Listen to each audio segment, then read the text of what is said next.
Hello दोस्तों, आरो यारो 2023 के इस निशुल्क प्रोग्राम में आपका स्वागत है। और मैं आशा करता हूं कि आप इस प्रोग्राम से जुड़ के लगातार अपनी तैयारी को बहुत ही बेहतर तरीके से कर रहे होंगे।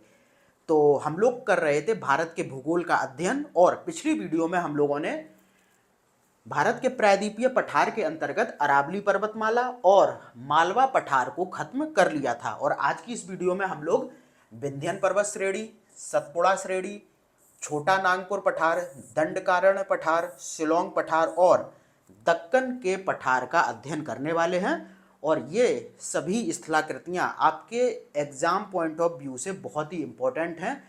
यहाँ से भर भर के क्वेश्चन पूछे जाते हैं। तो आइए हम लोग स्टार्ट करते हैं। बाद बाकी एक जानकारी आपको टेलीग्राम के संदर्भ में दे दूं, आप सभी लोग टेलीग्राम से जरूर जुड़िए, जो भी यहाँ पर नए आ रहे हैं, ठीक है। और उस टेलीग्राम का लिंक आपको इस वीडियो के डिस्क्रिप्शन बॉक्स में मिल जाएगा। बाद बाकी बहुत से लोग बोलते हैं कि इस पीडीएफ को शेयर कर दीजिए, तो प्राइवेसी इश्यूज की वजह से पीडीएफ को टेलीग्राम पर शेयर नहीं किया जाता है, ठीक है। अगर आप चाहते हैं इनको पढ़ना तो आप क्या करें कि इनको आप हार्ड कॉपी के रूप में ऑर्डर कर सकते हैं। आपको एक नंबर मैं दे दे रहा हूँ, 8630246905, ठीक है। ये इस नंबर पर आप कॉल या व्हाट्सएप करके हार्ड कॉपी को ऑर्डर कर सकते हैं, जिसके अंतर्गत आपको आरो यारो 2023 का कंप्लीट पैकेज मिल जाएगा। और अगर आप उन नोट्स को अच्छे से पढ़ लेते हैं और इन वीडियोस को देख लेते हैं तो आपको कहीं भी अन्य सोर्स पर जाने की आवश्यकता नहीं पड़ेगी। तो क्लास को स्टार्ट करते हैं। तो सबसे पहले बात करेंगे हम विंध्यन पर्वत श्रेणी की। बहुत ही इंपॉर्टेंट टॉपिक है। तो सबसे पहले हम लोग इसके विस्तार को देखेंगे कि आखिर ये विंध्यन पर्वत श्रेणी कहाँ पर स्थित है। बाद बाकी आपको पता होना चाहिए कि हम लोग कर रहे हैं प्रायद्वीपीय पठार का अध्ययन, और प्रायद्वीपीय पठार के अंतर्गत ही यह विंध्यन पर्वत श्रेणी आती है। तो विंध्यन पर्वत श्रेणी की बात करें तो ये जो आप मैप में येलो वाला जो ये पार्ट देख रहे हैं, यही विंध्यन पर्वत श्रेणी का विस्तार है, ठीक है। ये कहाँ पर है? ये मालवा पठार के दक्षिण में, जैसा कि यहाँ पर भी लिखा हुआ है, मालवा पठार के दक्षिण में। मालवा पठार हम लोगों ने पढ़ लिया था, ये अरावली और ये था आपका मालवा पठार। तो इसके दक्षिण में विंध्यन पर्वत श्रेणी है, जो कि गुजरात से लेकर और छत्तीसगढ़ तक फैली हुई है, यहाँ तक, ठीक है। गुजरात, फिर उत्तर प्रदेश में भी इसका कुछ पार्ट आता है, फिर बिहार और छत्तीसगढ़, इसमें ये विंध्यन पर्वत श्रेणी का विस्तार पाया जाता है। अब आपको ध्यान रखना है कि ये जो विंध्यन पर्वत श्रेणी है, इसे पूर्व में कैमूर और भांडेर पहाड़ी के नाम से जाना जाता है। पूर्व का जो ये वाला पार्ट है, यहाँ पर इस विंध्यन पर्वत को कैमूर और भांडेर पहाड़ी के नाम से जाना जाता है। तो बहुत बार क्वेश्चन पूछा गया है कि कैमूर और जो भांडेर पहाड़ियां हैं वो किसके अंतर्गत आती हैं? तो वो आती हैं इसी विंध्यन पर्वत श्रेणी के अंतर्गत। बाद बाकी इनको, विंध्यन पर्वत श्रेणी को पूर्व में कैमूर या फिर भांडेर पहाड़ी ही कह दिया जाता है, ठीक है, बजाय विंध्यन पर्वत के। अब देखो, मैंने पिछली भी वीडियो में बता दिया था कि जल विभाजक क्या होते हैं। तो जो दो अपवाद क्षेत्रों को अलग करते हैं उनको जल विभाजक की संज्ञा दी जाती है। तो जो ये विंध्यन पर्वत श्रेणी है, ये भी एक भारत का मुख्य जल विभाजक है। कैसे? तो ये क्या करता है कि जो उत्तर भारत का और जो प्रायद्वीपीय भारत का अपवाद क्षेत्र है उसको अलग अलग करता है। यहाँ पर देखेंगे आप, तो ये गंगा नदी बहती है यहाँ पर और उसकी सहायक नदियाँ बहती हैं। फिर यहाँ पर आप देखेंगे इस वाले क्षेत्र में तो प्रायद्वीपीय पठार की बहुत सारी नदियाँ बहती हैं। तो इसी दोनों अपवाह क्षेत्र को अलग करना इस विंध्यन श्रेणी का कार्य है, और इसीलिए इसे भारत के एक मुख्य जल विभाजक के रूप में जाना जाता है। यहाँ पर लिखा भी हुआ है कि यह गंगा नदी के अपवाह क्षेत्र को प्रायद्वीपीय भारत के अपवाह क्षेत्र से अलग करती है, ठीक है। अब देखो, एक क्रम यहाँ पे पूछा जाता है और उससे बहुत बार क्वेश्चन बन के सामने आ चुका है। ये क्रम क्या है? ये क्रम है विंध्यन पर्वत, नर्मदा भ्रंश घाटी या फिर नर्मदा नदी, सतपुड़ा पर्वत और तापी भ्रंश घाटी। तो यहाँ पर एक बार हम लोग देख लेते हैं। तो देखो, इसको उत्तर से दक्षिण के क्रम में या फिर दक्षिण से उत्तर के क्रम में पूछा जाता है। तो हम लोग उत्तर से दक्षिण के क्रम में इन चारों चीज़ों को देख लेते हैं, ठीक है। तो यहाँ पर आप देखेंगे तो ये तो हो गई अपनी कौन? विंध्यन पर्वत श्रेणी। फिर यहाँ पर बहती है नर्मदा नदी, ठीक है, नर्मदा नदी बहती है। फिर ये जो है ये है सतपुड़ा पर्वत श्रेणी, ठीक है। फिर ये है तापी नदी की भ्रंश घाटी, यानी कि जहाँ पर तापी नदी बहती है। तो पहले विंध्यन, ठीक है, फिर नर्मदा, फिर सतपुड़ा और फिर तापी। तो इस तरीके से इन 4 चीज़ों का जो उत्तर से दक्षिण क्रम है, मैं फिर से रिपीट कर देता हूँ। वहाँ पर भी आपने देख लिया मैप में, विंध्यन पर्वत श्रेणी, फिर आती है नर्मदा भ्रंश घाटी, फिर सतपुड़ा पर्वत है और फिर तापी भ्रंश घाटी है। इसको आप बहुत अच्छी तरीके से तैयार कर लीजिए, क्योंकि यहाँ से क्वेश्चन बहुत बार बना है, यानी कि इन चीज़ों को क्रम से व्यवस्थित करने के लिए बहुत बार प्रश्न पूछा जा चुका है। बाद बाकी आपने विंध्यन पर्वत के विस्तार को भी देख लिया, पूर्व में इसको कैमूर और भांडेर पहाड़ी के नाम से जाना जाता है, ये भी देख लिया। यह एक जल विभाजक भी है जो कि गंगा के अपवाह क्षेत्र को प्रायद्वीपीय पठार के अपवाह क्षेत्र से अलग कर रहा है। उसके बाद आपने इन चारों चीज़ों का उत्तर से दक्षिण की ओर क्रम भी देख लिया, ठीक है। उसके बाद जो अगली संरचना की हम लोग बात करने वाले हैं वो है सतपुड़ा श्रेणी, ठीक है। तो यहाँ पर अगर हम इसके विस्तार को देखने से पहले एक चीज़ समझें, ये है सतपुड़ा श्रेणी। और अभी जैसा कि हम लोगों ने देखा कि एक तरफ जैसे ये मान के चलिए सतपुड़ा पर्वत है, तो ऊपर क्या है, ऊपर है नर्मदा भ्रंश घाटी। आपको पता होना चाहिए कि जो नर्मदा और तापी नदियां हैं वो भ्रंश घाटी में बह रही हैं कुछ इस तरीके से, ठीक है। तो ये क्या हो गया था, ये हो गया था सतपुड़ा, ठीक है। और ये नर्मदा भ्रंश घाटी, और इस सतपुड़ा के दक्षिण में क्या है, ये है तापी भ्रंश घाटी, ठीक है। तो अब जो पर्वत 2 भ्रंश घाटियों के बीच में स्थित होता है उसे ब्लॉक पर्वत कहते हैं। सबसे पहले तो ये हो गया। और भारत में इस तरीके का एकमात्र जो ऐसा पर्वत है वो है सतपुड़ा पर्वत। वही बात यहाँ पर लिखी है कि सतपुड़ा पर्वत भारत में एकमात्र ब्लॉक पर्वत का उदाहरण है, और 2 भ्रंश घाटियों के बीच स्थित पर्वत को ब्लॉक पर्वत कहते हैं। यहाँ पर भी मैंने बता दिया, ये सतपुड़ा है, ये नर्मदा भ्रंश घाटी है और ये तापी भ्रंश घाटी। तो ये जो सतपुड़ा पर्वत है वो दो भ्रंश घाटियों के बीच में स्थित है, इसीलिए ये एक ब्लॉक पर्वत है।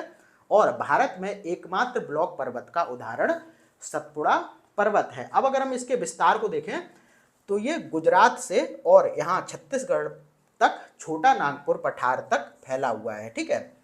कहाँ तक, गुजरात से छत्तीसगढ़ के छोटा नागपुर पठार तक।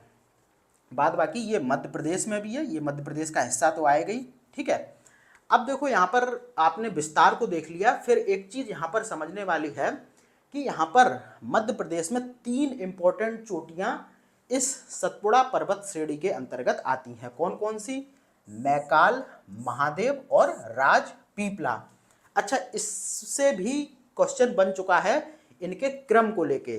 तो थोड़ा सा अगर हम लोग पूर्व से पश्चिम की ओर इन मैकाल, महादेव और राजपीपला पहाड़ियों का क्रम देख लेते हैं, तो सबसे पहले पूर्व से पश्चिम की ओर बात हो रही है, यानी कि पूर्व से पश्चिम की ओर। तो सबसे पहले यहाँ पर मध्य प्रदेश में है मैकाल, फिर है महादेव और फिर है राजपीपला, जो कि गुजरात और मध्य प्रदेश के बॉर्डर के करीब स्थित है। लेकिन अगर प्रश्न आपसे पूछा जाए तो आपको ध्यान रखना है कि तीनों ये जो पहाड़ियाँ हैं ये मध्य प्रदेश में स्थित है। बाद बाकी इनका हमने पूर्व से पश्चिम की ओर क्रम देख ही लिया, मैकाल, ठीक है, फिर महादेव और फिर राजपीपला।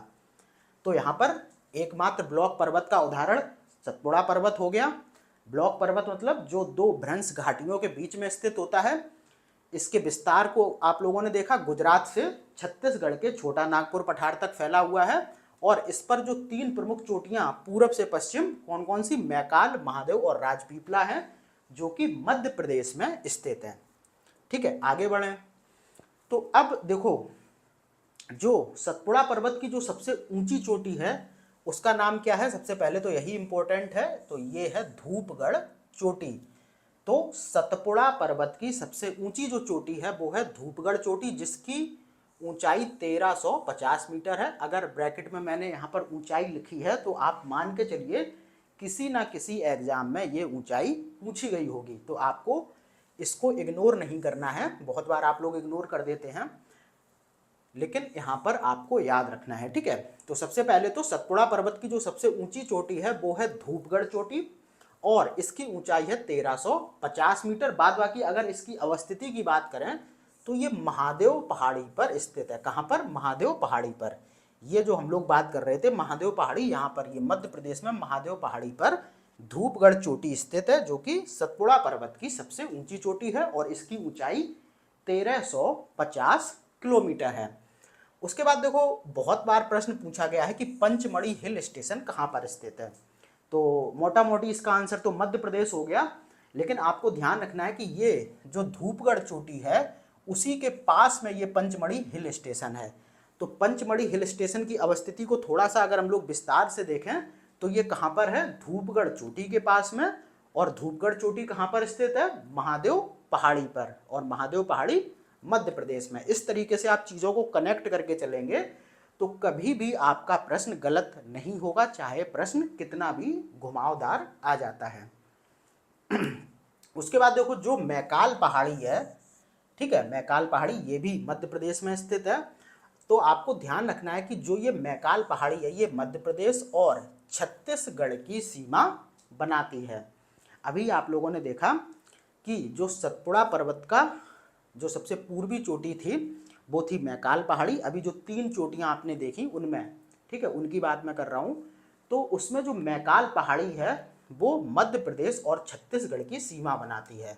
बाद बाकी ये जो मैकाल पहाड़ी है जो कि सतपुड़ा श्रेणी के अंतर्गत आती है, इसकी सबसे ऊंची चोटी अमरकंटक है। अब आपको कंफ्यूज नहीं होना है, पूरे सतपुड़ा पर्वत की सबसे ऊंची चोटी धूपगढ़ जो कि महादेव पहाड़ी पर है, और मैकाल पहाड़ी की सबसे ऊंची चोटी अमरकंटक। और आपको ध्यान रखना है, वैसे तो हम लोग जब भारत की नदियों के बारे में पढ़ेंगे तो सभी नदियों के उद्गम को देखेंगे, लेकिन अभी आप एक चीज समझ लीजिए कि जो अमरकंटक है यानी कि जो मैकाल पहाड़ी की सबसे ऊंची चोटी है उससे नर्मदा और सोन नदियां निकलती हैं। तो यहाँ से इंपॉर्टेंट क्या हो गया? एक तो धूपगढ़ चोटी हो गई जो कि सतपुड़ा पर्वत की सबसे ऊंची चोटी है जो कि महादेव पहाड़ी पर स्थित है, और धूपगढ़ चोटी की ऊंचाई 1350 मीटर है। पंचमढ़ी हिल स्टेशन इस धूपगढ़ चोटी के पास ही स्थित है। बाद बाकी जो मैकाल पहाड़ी है वो मध्य प्रदेश और छत्तीसगढ़ की सीमा बना रही है, और जो मैकाल पहाड़ी की सबसे ऊंची चोटी है यानी कि अमरकंटक, वहां से नर्मदा और सोन नदियां निकलती हैं। तो आपको सारी चीजें क्लियर हो रही होंगी एक एक करके। उसके बाद देखो, अगली स्थलाकृति जो है वो है छोटा नागपुर का पठार। यहाँ से भी बहुत सारे क्वेश्चन पूछे जाते हैं। तो ये मैप लगा हुआ है और ये जो आपको हिस्सा दिख रहा है, ठीक है, ये है छोटा नागपुर का पठार। अब देखते हैं ये किस किस राज्य में स्थित है। सबसे इंपॉर्टेंट तो यही हो जाता है। तो छोटा नागपुर का जो पठार है वो झारखंड, छत्तीसगढ़, पश्चिम बंगाल और उड़ीसा राज्य में फैला हुआ है। यानी कि जो छोटा नागपुर पठार है वो भारत के कुल 4 राज्यों में, छत्तीसगढ़, झारखंड, पश्चिम बंगाल और उड़ीसा। अब यहाँ से एक क्वेश्चन पूछा गया है कि छोटा नागपुर पठार का विस्तार सर्वाधिक किस राज्य में है। तो आपको ध्यान रखना है कि छोटा नागपुर पठार का अधिकांश हिस्सा झारखंड राज्य के अंतर्गत आता है। बाद बाकी ये 4 राज्यों में स्थित है, झारखंड, छत्तीसगढ़, पश्चिम बंगाल और उड़ीसा, लेकिन इसका सर्वाधिक विस्तार झारखंड राज्य में है। बाद बाकी ये जो छोटा नागपुर पठार है इससे 2 महत्वपूर्ण नदियां निकलती हैं। कौन कौन सी? तो वो हैं दामोदर और स्वर्ण रेखा। ठीक है, बहुत ही इंपॉर्टेंट नदियां हैं। तो आपको ध्यान रखना है कि जो दामोदर और स्वर्ण रेखा नदियां हैं वो इस छोटा नागपुर पठार से ही निकलती हैं। अब देखो, यहाँ पर दामोदर नदी ने क्या किया है कि छोटा नागपुर पठार को 2 भागों में बांट दिया है। जो दामोदर नदी है उसने क्या किया है कि छोटा नागपुर का जो पठार है इसको 2 भागों में बांट दिया है, और ये जो 2 भाग हैं उनको अगर हम देखें तो जो उत्तर वाला भाग है वो है हजारीबाग पठार, ठीक है, और नीचे वाला जो पार्ट है वो है रांची का पठार। तो दामोदर नदी ने छोटा नागपुर पठार को 2 बराबर भागों में बांट दिया, और जो ऊपर वाला इसका भाग है वो है हजारीबाग पठार, और नीचे वाला जो भाग है यानी कि उत्तर वाला हजारीबाग, दक्षिण वाला रांची का पठार। अब यहाँ पर एक चीज़ समझनी है कि जो हजारीबाग पठार की चोटी है एक पारसनाथ हिल, ठीक है, यानी कि यहाँ पर हजारीबाग पठार की जो सबसे ऊंची चोटी है, सॉरी, जो हजारीबाग पठार की एक चोटी है पारसनाथ हिल, वो छोटा नागपुर पठार की सबसे ऊंची चोटी है, ठीक है। तो छोटा नागपुर पठार की पहली बात तो सबसे जो ऊंची चोटी हो गई वो कौन सी हो गई, वो हो गई पारसनाथ हिल, जो कि अगर आपसे थोड़ा सा डीप में पूछ लिया जाए तो ये कहाँ पर स्थित है, हजारीबाग पठार पर, ठीक है। वैसे तो हजारीबाग पठार इस छोटा नागपुर पठार का ही भाग है। तो यहाँ पर इंपॉर्टेंट ये हो गया कि जो छोटा नागपुर पठार की सबसे ऊंची चोटी है वो पारसनाथ हिल है, और ये जो पारसनाथ हिल है ये आपको ध्यान रखना है, ये झारखंड में है। कभी कभी आपसे पूछ लिया जाता है, जो झारखंड का गिरिडीह जिला है उसी में ये पारसनाथ हिल स्थित है। और आपको ध्यान रखना है कि ये जो पारसनाथ हिल है ये जैनियों का एक प्रसिद्ध तीर्थ स्थल है, ठीक है। यहाँ पर कोई एक जैन तीर्थंकर थे, उनका नाम नहीं याद आ रहा है, वो यहीं से संबंधित थे, ठीक है। तो आपको ध्यान रखना है कि जो छोटा नागपुर पठार की सबसे ऊंची चोटी पारसनाथ हिल है, और पारसनाथ हिल झारखंड में स्थित है, झारखंड के गिरिडीह जिले में। और ये जो पारसनाथ हिल है ये जैनियों का एक प्रसिद्ध तीर्थ स्थल है। तो यहाँ से आपने क्या क्या देखा, 4 राज्यों में स्थित है छोटा नागपुर पठार, झारखंड, छत्तीसगढ़, पश्चिम बंगाल, उड़ीसा, इसकी स्थिति वो आपने देख ही लिया। इस पठार से 2 नदियां निकलती हैं, स्वर्णरेखा और दामोदर। दामोदर नदी ने छोटा नागपुर पठार को 2 भागों में विभाजित किया है, उत्तर वाला हजारीबाग, दक्षिण वाला रांची का पठार।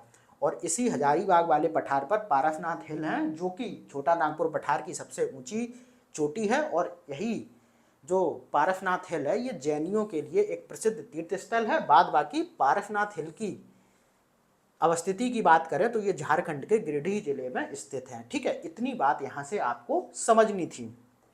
उसके बाद देखो, अब बात करते हैं थोड़ा सा रांची के पठार की, जो कि छोटा नागपुर पठार का ही दक्षिण वाला भाग है। तो रांची का पठार भारत में संप्राय मैदान का उदाहरण है। संप्राय मैदान होता है क्या, जो एकदम मैदानी हो, ठीक है। एकदम मैदानी मतलब कोई भी टीला ना हो, बिल्कुल प्लेन, ठीक है, इस तरीके से। बाद बाकी आप मैदान देखते होंगे तो कहीं गड्ढे होते हैं, कहीं थोड़ा सा उठा हुआ होता है, कुछ इस तरीके से। लेकिन संप्राय मैदान का मतलब जो बिल्कुल प्लेन हो, इस तरीके से समतल, ठीक है। तो भारत में संप्राय मैदान का उदाहरण कौन हो गया, रांची का पठार। ये क्वेश्चन आपसे पूछा जा चुका है, तो आपको ध्यान रखना है कि रांची का पठार भारत में संप्राय मैदान का उदाहरण है। उसके बाद देखो, आप सभी को पता होगा कि छोटा नागपुर पठार को भारत का रूर प्रदेश भी कहते हैं, ठीक है। क्या कहते हैं, भारत का रूर प्रदेश। ये तो क्वेश्चन असंख्य एग्जामों में पता नहीं कितनी बार पूछा जा चुका है। और क्यों कहते हैं, क्योंकि खनिजों की दृष्टि से छोटा नागपुर पठार बहुत ज़्यादा संपन्न है, यहाँ पर बहुत से खनिज पाए जाते हैं, इसीलिए इस छोटा नागपुर पठार को भारत का रूर प्रदेश भी कहते हैं। बाद बाकी देखो, जो राजमहल पहाड़ियां हैं वो छोटा नागपुर पठार के उत्तर पूर्व में स्थित हैं, ठीक है। अभी जो हम लोग बात कर रहे थे ना पहले वीडियो में कि राजमहल पहाड़ियां, राजमहल गारो गैप, तो वो यही पहाड़ियां हैं, ठीक है। छोटा नागपुर पठार के उत्तर पूर्व में ही राजमहल की पहाड़ियां हैं, और राजमहल पहाड़ियों का विस्तार ही शिलोंग पठार के नाम से जाना जाता है, जिसका अध्ययन हम लोग अभी थोड़ी देर बाद करने वाले हैं। बाद बाकी ये जो राजमहल की पहाड़ियां हैं इनकी स्थिति मुख्य रूप से झारखंड राज्य में है, ठीक है। आपसे राज्य भी पूछा जा सकता है, तो आपको ध्यान रखना है कि जो छोटा नागपुर पठार के उत्तर पूर्व में राजमहल की पहाड़ियां हैं उनकी अवस्थिति मुख्य रूप से झारखंड राज्य में है। बाद बाकी राजमहल पहाड़ियों का और जो पूर्वी विस्तार है उसको शिलोंग पठार के नाम से जाना जाता है। तो यहाँ पर हम लोग देखें, रांची भारत में संप्राय मैदान का उदाहरण है। संप्राय मैदान मतलब बिल्कुल मैदानी, एक भी चट्टानी टीला नहीं। बाद बाकी छोटा नागपुर पठार को भारत का रूर प्रदेश कहते हैं, क्योंकि यह पठार खनिजों की दृष्टि से बहुत ही ज़्यादा संपन्न है। और छोटा नागपुर पठार के उत्तर पूर्व में राजमहल की पहाड़ियाँ हैं, और राजमहल की पहाड़ियों की मुख्य जो स्थिति है वो झारखंड राज्य में है। ये चीज आपको यहाँ से समझनी थी। उसके बाद देखो अगली जो संरचना है या फिर अगला जो पठार है वो है दंडकारण्य का पठार। तो दंडकारण्य का पठार यहाँ पर आपको इस तरीके से दिख रहा है, ठीक है। यहाँ पर थोड़ा छोटा करके दिखाया गया है लेकिन ये काफी कुछ इस तरीके से विस्तारित है, ठीक है। तो यहाँ पर अगर हम देखें इसके विस्तार को तो ये उड़ीसा, छत्तीसगढ़, महाराष्ट्र, आंध्र प्रदेश और तेलंगाना तक फैला हुआ है। जो दंडकारण्य का पठार है वो मुख्यतः 5 राज्यों में, वो कौन कौन से राज्य हैं? उड़ीसा, छत्तीसगढ़, महाराष्ट्र, आंध्र प्रदेश और तेलंगाना में ये दंडकारण्य का पठार फैला हुआ है और ये छोटा नागपुर पठार के दक्षिण में है, ठीक है। और ये जो दक्कन का पठार है इसके पूर्व में है। देखो थोड़ा सा इन चीजों को भी आप देख लिया करो, क्योंकि बहुत बार जब आयोग क्वेश्चन को टफ करता है तो वो इसी तरीके की कुछ कलाकारी करता है। कैसे? कभी कह देगा कि दंडकारण्य पठार की स्थिति छोटा नागपुर पठार के दक्षिण में है, कभी कह देगा दक्कन के पठार की स्थिति दंडकारण्य पठार के पश्चिम में है। तो इस तरीके से वो चीजों को एक दूसरे से कनेक्ट करके भी पूछ लेता है। तो ये आपकी जिम्मेदारी है कि आप किसी भी चीज को कितनी स्मार्ट तरीके से समझते हैं, ठीक है। मैंने तो बस एक उदाहरण आपको दे दिया, अब आप इसी तरीके से सोचिए, ठीक है। थोड़ा सा सोच समझ के पढ़ा करिए तो आपको कम पढ़ना पड़ेगा और उसका जो रिजल्ट है वो आपको बहुत ज्यादा मिलेगा।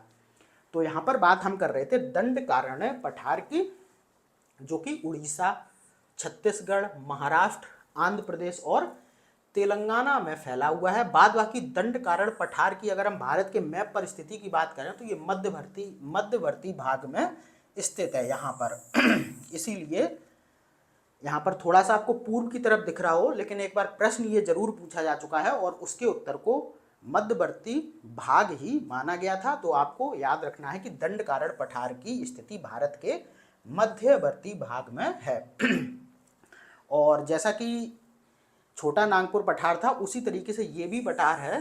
ये भी खनिज संसाधन की दृष्टि से बहुत ही एक महत्वपूर्ण क्षेत्र है। जो ये वाले आपको राज्य दिखते हैं, पहली बात तो जो प्रायद्वीपीय पठार है वो पूरा का पूरा खनिज संसाधन की दृष्टि से बहुत महत्वपूर्ण है। उसमें सबसे ज़्यादा जो खनिज संसाधन की दृष्टि से महत्वपूर्ण भाग है वो है छोटा नागपुर पठार, फिर ये दंडकारण्य पठार का ही स्थान आता है। जब भी आप इन राज्यों को देखेंगे, उड़ीसा, बिहार, छत्तीसगढ़, झारखंड, यहाँ पर बहुत सारे खनिज पाए जाते हैं। अब देखो भारत में टिन धातु इस पठार पर स्थित बस्तर में पाई जाती है। अब भारत में जो टिन धातु है वो इसी दंडकारण्य पठार पर एक जगह है बस्तर, सभी लोग जानते होंगे, वो यहीं पर पाई जाती है। तो दंडकारण्य पठार की बात करें, यहाँ पर 5 राज्यों में स्थित है, उड़ीसा, छत्तीसगढ़, महाराष्ट्र, आंध्र प्रदेश, तेलंगाना। उसके बाद ये भारत के मध्यवर्ती भाग में स्थित है, खनिज संसाधन की दृष्टि से एक महत्वपूर्ण क्षेत्र है और इस पठार के अंतर्गत जो टिन धातु पाई जाती है वो कहाँ पर पाई जाती है? बस्तर में, ठीक है। उसके बाद देखो अभी हम लोगों ने थोड़ी देर पहले बात की थी कि जो राजमहल पहाड़ियाँ हैं उन्हीं का जो पूर्वी विस्तार है वो क्या है? शिलोंग पठार। तो राजमहल की पहाड़ियाँ कुछ यहाँ तक आ रही थी, इसी के बाद जो विस्तार है वो ये आपका शिलोंग पठार के रूप में दिखता है। बात बाकी देखो शिलोंग पठार, जिसको कि मेघालय पठार भी कहते हैं, कोई स्वतंत्र पठार ना होकर प्रायद्वीपीय भारत का ही हिस्सा है। बिल्कुल सही बात है। देखो जो ये छोटा नागपुर पठार को अभी हम लोग पढ़ ही रहे थे, यहाँ पर थी राजमहल पहाड़ियाँ इसी के अंतर्गत और इसी का जो विस्तार हो गया है वो है शिलोंग पठार। तो अगर एट लास्ट देखा जाए तो जो ये शिलोंग पठार है वो कोई एक स्वतंत्र संरचना ना होके इसी प्रायद्वीपीय पठार का भाग है, इसी प्रायद्वीपीय पठार का पूर्वी विस्तार है। यही बात यहाँ पर लिखी है, लिखा भी है, यह राजमहल पहाड़ी का पूर्वी विस्तार है। बाद बाकी देखो ये चीज हम लोग पहले भी पढ़ चुके हैं कि राजमहल पहाड़ी तथा शिलोंग पठार के गैप को राजमहल गारो गैप या मालदा गैप कहते हैं। यहाँ देखो राजमहल की पहाड़ियाँ होंगी, यहाँ शिलोंग पठार होगा, तो यहाँ के बीच में कुछ गैप होगा, उसी को मालदा गैप, ठीक है, या फिर राजमहल गारो गैप के नाम से जाना जाता है। और ये चीज इंपॉर्टेंट है, यहाँ से क्वेश्चन बन चुका है क्या? राजमहल पहाड़ी और शिलोंग पठार के मध्य के गैप को क्या कहा जाता है? राजमहल गारो गैप या फिर मालदा गैप। अब देखो जो ये शिलोंग पठार है इसकी जो सबसे ऊंची चोटी है वो है नोक्रेक। ठीक है, क्या है? नोक्रेक। और ये जो चोटी है ये कहाँ पर? मेघालय में स्थित है। तो यहाँ पर इंपॉर्टेंट ये हो जाता है कि जो शिलोंग पठार की जो सबसे ऊंची चोटी है वो है नोक्रेक, और ये नोक्रेक मेघालय में स्थित है।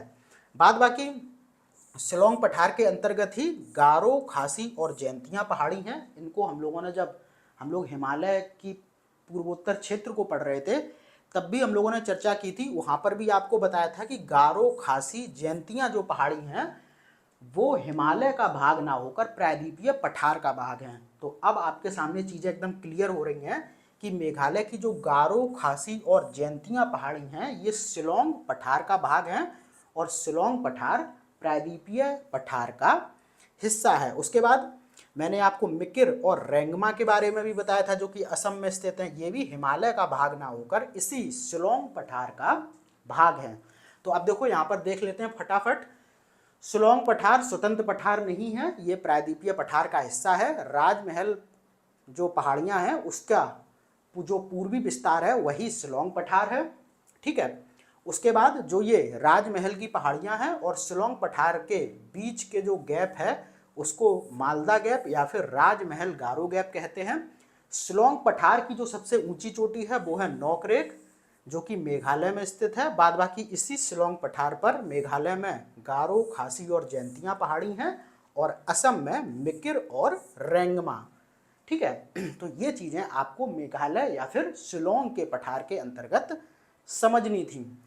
उसके बाद देखो एक और इम्पोर्टेंट पठार आता है जो कि है दक्कन का पठार। ये वाला जो क्षेत्र है इसको दक्कन का पठार बोलते हैं।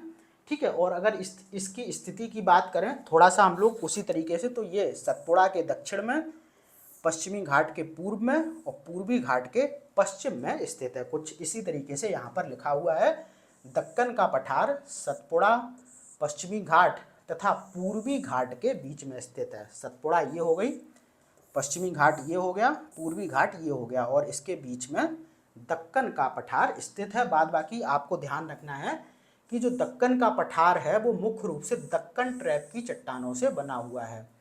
ठीक है, किससे बना हुआ? दक्कन ट्रैप की चट्टानों से। इसका निर्माण भी आपको ध्यान रखना है ज्वालामुखी क्रिया के द्वारा हुआ है, और ज्वालामुखी क्रिया के द्वारा हुआ है इसीलिए इस पर बेसाल्ट चट्टानें पाई जाती हैं। अब फिर से कनेक्ट करिए, बेसाल्ट चट्टानें मतलब काली मिट्टी, और काली मिट्टी मतलब कपास के उत्पादन की दृष्टि से बहुत ही महत्वपूर्ण क्षेत्र। देखो हो गई एक चीज कनेक्ट।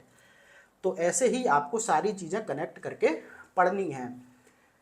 उसके बाद देखो दक्कन के पठार के अंतर्गत कुछ पहाड़ियां भी आती हैं जो कि महाराष्ट्र में स्थित हैं। अच्छा एक चीज मैं आपको बता दूं कि जो ये दक्कन का पठार है इसकी मुख्यतः स्थिति कहां पर है? महाराष्ट्र राज्य में ही है। ठीक है, अगर आपसे क्वेश्चन पूछ लिया जाए कि दक्कन पठार की मुख्य अवस्थिति कहाँ है तो वो महाराष्ट्र राज्य में है, और महाराष्ट्र राज्य में ही काली मिट्टी का खूब विस्तार पाया जाता है जो कि कपास के उत्पादन की दृष्टि से बहुत ही महत्वपूर्ण है। उसके बाद यही महाराष्ट्र में दक्कन पठार के अंतर्गत हरिश्चंद्र, बालाघाट, अजंता, गाविलगढ़ जैसी पहाड़ियां पाई जाती हैं। ये चारों पहाड़ियां बहुत ही इम्पोर्टेंट हैं, आप इनके नाम को बहुत अच्छी तरीके से देख लीजिए। हरिश्चंद्र, बालाघाट, अजंता और गाविलगढ़, ये चार पहाड़ियां महाराष्ट्र में दक्कन पठार के अंतर्गत आती हैं। ठीक है, तो एक बार फिर इसको देख लेते हैं हम लोग। जो दक्कन पठार है वो सतपुड़ा के दक्षिण में और पश्चिमी घाट के पूर्व में और पूर्वी घाट के पश्चिम में, यानी कि सतपुड़ा, पश्चिमी घाट और पूर्वी घाट के बीच में दक्कन का पठार पाया जाता है। मुख्य रूप से इसकी स्थिति महाराष्ट्र राज्य में है, और जो ये दक्कन का पठार है ये दक्कन ट्रैप की चट्टानों से बना हुआ है। बाद बाकी एक चीज आपको और ध्यान रखनी है कि दक्कन पठार का जो निर्माण है वो क्रिटेशियस युग में हुआ है। थोड़ा सा मैं आपको यहाँ पर दिखा देता हूँ। ये देखो, जो दक्कन पठार है उसका निर्माण हुआ है क्रिटेशियस युग में। ये और एक बहुत इंपॉर्टेंट क्वेश्चन है, इसके बारे में भी पूछा जा चुका है। ठीक है, और बाद बाकी ये जो दक्कन का पठार है इस पर बेसाल्ट चट्टानें पाई जाती हैं, और बेसाल्ट चट्टानों के चलते ही यहाँ पर काली मिट्टी का विस्तार पाया जाता है। इसीलिए ये जो क्षेत्र है वो कपास उत्पादन के लिए बहुत ही महत्वपूर्ण है। बाद बाकी महाराष्ट्र में दक्कन पठार के अंतर्गत हरिश्चंद्र, बालाघाट, अजंता और गाविलगढ़ पहाड़ियाँ पाई जाती हैं। तो इस तरीके से ये सारी जो भी संरचनाएं थी, चाहे वो विंध्यन पर्वत हो, सतपुड़ा हो, छोटा नागपुर पठार हो, दंडकारण्य पठार हो, शिलोंग पठार हो या फिर दक्कन का पठार हो, ये हम लोगों ने बहुत अच्छी तरीके से कवर कर लिया। तो अब इसके ऊपर सिर्फ एक ही वीडियो और आएगी शायद, इसमें हम लोगों का पूरा जो प्रायद्वीपीय पठार है वो कवर हो जाएगा। तो फिर मिलते हैं अगली वीडियो में, तब तक के लिए धन्यवाद।